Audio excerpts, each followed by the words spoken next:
And that one's just tuning. It's been in the room for a while. Clean right now. So. It's just the lights are so hot it would be way out of tune. Yeah. Take a while.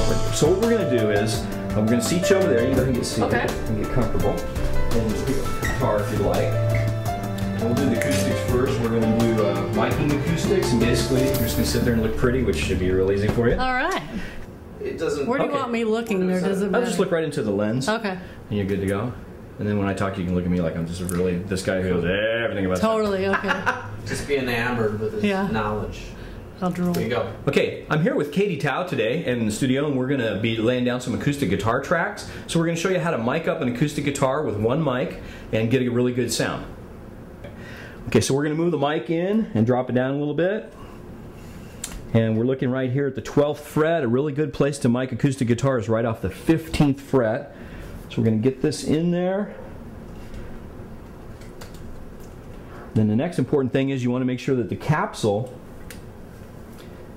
usually has a dot on it, which tells you where the front of the capsule pattern is. You want that dot pointing right towards the guitar. So rotate your capsule until it's pointing right on the guitar, right at the 15th fret.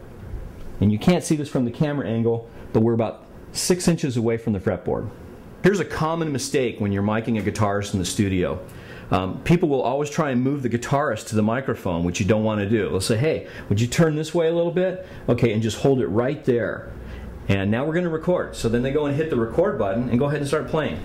You see, the guitarist moves back into their most comfortable position, the most natural, relaxed playing position. So you always want to move the microphone to the guitar. Don't make the guitarist move to the microphone. String noise is another thing that will really upset your recordings. And go ahead and play. Hear all the screechy sounds in between the chords? That's really tough, and it's only magnified when you record the tracks. The best way to get rid of them is use a string lubricant like String Ease. Just shake it a little bit, spray it right on the fretboard.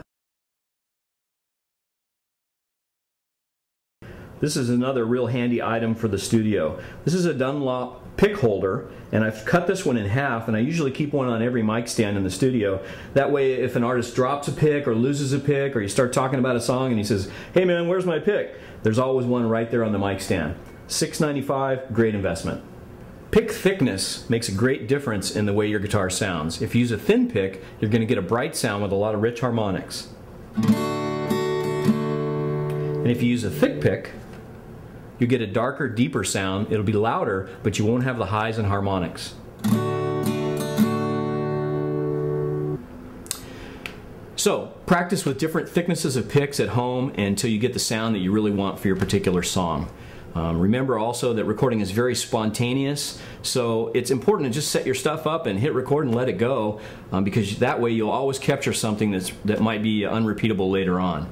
Could be magic. Yeah. Capture the magic. Yeah, that's what he said. That way you'll be able to capture all those creative moments instead of watching them slip away. Still could be magic though. It still can be magic though.